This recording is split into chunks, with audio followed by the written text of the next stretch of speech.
what's up everybody? Welcome back to the YouTube channel. Thanks again for tuning in, and I want to thank everybody for the subscribers. We have over 100 subscribers now, which is a goal that seemed very distant a long time ago. So thank you very much. If you haven't subscribed, please consider it, because I think you'll really like what we have coming up on this channel. We have just a little bit of everything. Today we're going to replace the float switch that's in the FSM. The FSM is just a box that holds all the fuel. It's pumped in by the low pressure pump and pumped out by the high pressure pump. This float, which was faulty, admittedly by Mercury, it controls the low pressure pump, I believe. I do believe it controls the low pressure pump. Anyway, this goes out a lot. We bought a new one and we're going to replace it. We also got the seal kit so we can reseal the FSM, and the hose kit. Now this is a hose, and honestly I don't know a whole lot about what it does. I just know that it breaks quite often in there and it'll let fuel in where it's not supposed to be, so it's just a good idea while you're already in there to replace that.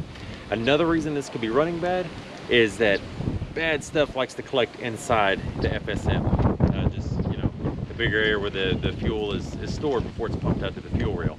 So we're going to go ahead and clean it, and maybe that'll solve our issues. If you've been looking on how to clean the FSM or how to replace this float switch or do anything in there, which is, you know, a lot of causes of issues on these motors, this is your video, so stay tuned. All right. So we're under the cowling right now. Here's the FSM right here. It's also called the VST on a lot of other things, but this is where all your fuel is gathered, and all the connections are up here on top. So to take this off, what we're going to do, there's one bolt down here. I don't know if you probably can't see that, but right there. Then there's another one right here. So two on the top, one here, and one kind of stuck back in there. I think we're going to take this the air cleaner off to get to it. We'll take those three off, and then you're going to have connections up top. You can see this one right here, and another one back over there. You're also going to have an electrical connection right here, which we're going to pop off real quick. And this box will be out. Then we're going to take it in the garage and work on it. All right, so what you're going to want for these right here, the three that are holding this in, is a 10mm.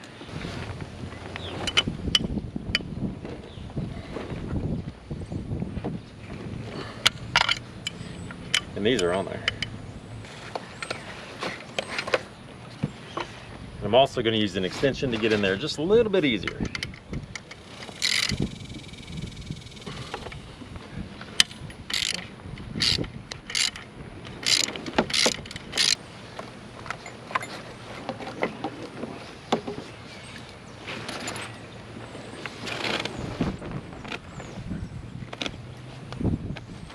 So just lift and pull this connector out.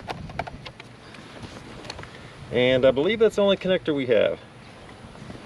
Then you're going to have 4 lines on top that we're going to have to remove.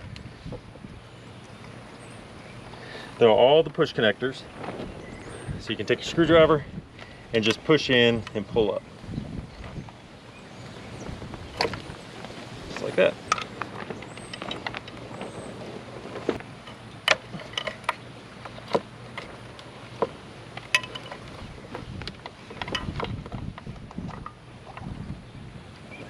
All right, down here there is a zip tie holding one of these lines on. You just need to snip that. Snip the zip tie, not the line. Should be painfully obvious, but just in case.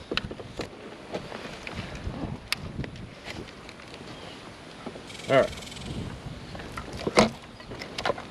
Then you just weasel this thing out of here around this harness.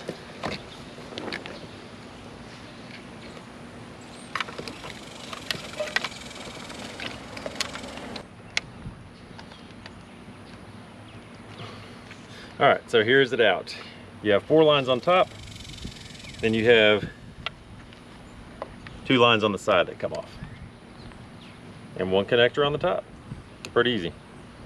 All right, so let's get this to the garage. Be careful, because this is full of fuel, so we're going to go over here and dump it into a can that I have.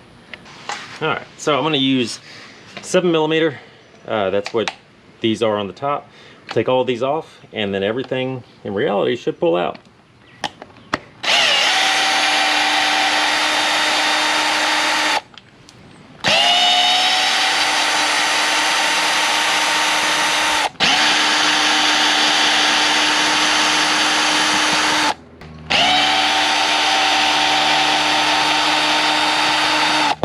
All right, and a lot of times this will be pretty stuck on here, so you need a screwdriver to kind of pry in there and pry it up, just like that. So you got that gap now.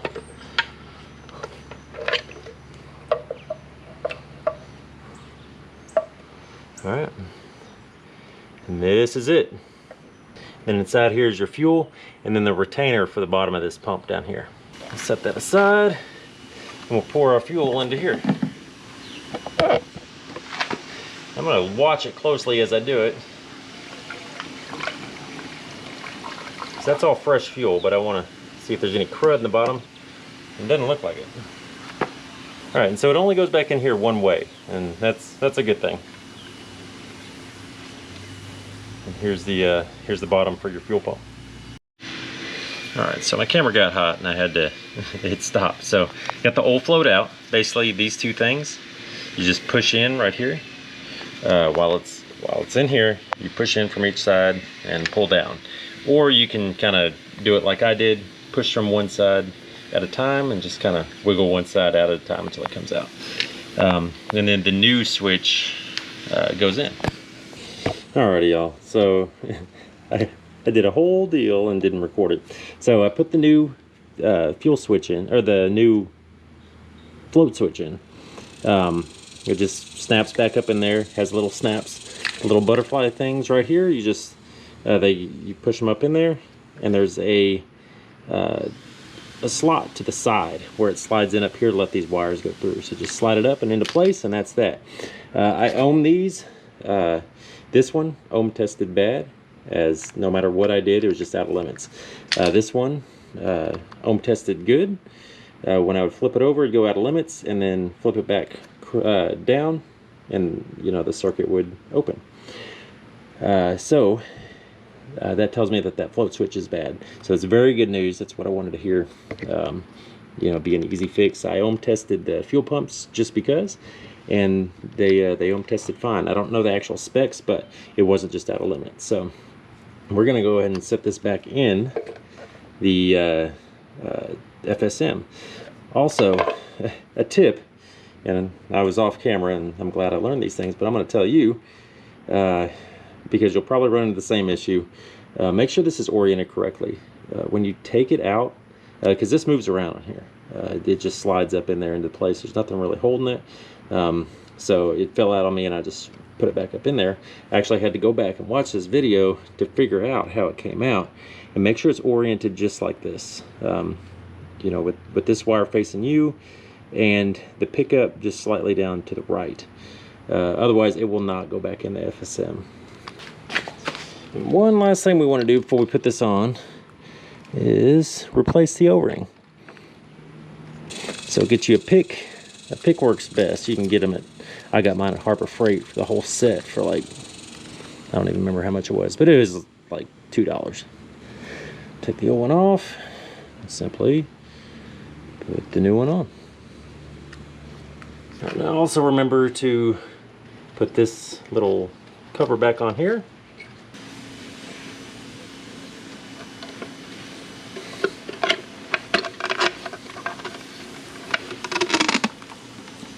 There we go. Now we're going to put our screws in and fasten everything down.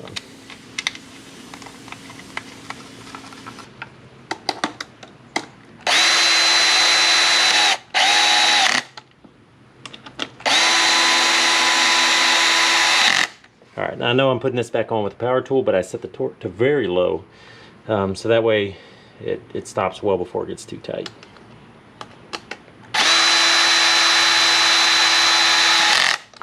It's all tightened down. I went also in a star pattern.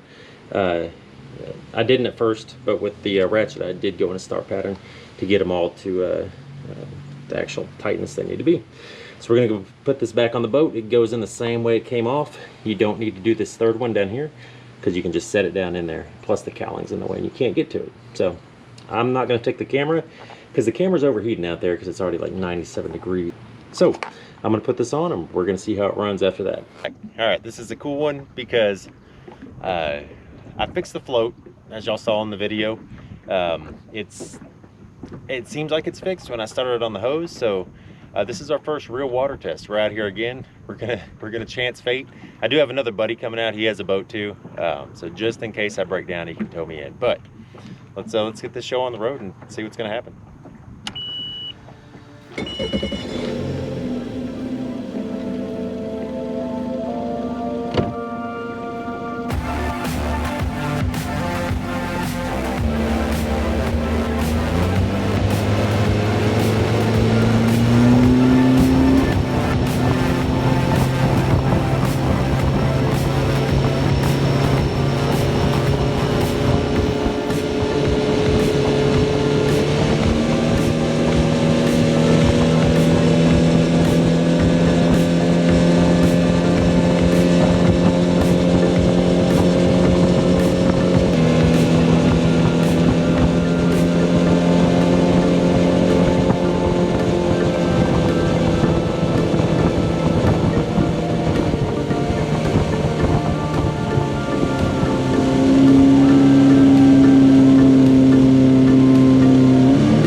Alrighty, y'all. Thanks for tagging along. I appreciate it. This boat ran great. We had no issues. We got it back on the trailer under its own power, which is a plus from last time. So thanks for sticking around on this series. I think we're going to close this series out right now because we got this issue fixed. The motor ran great. No issues whatsoever.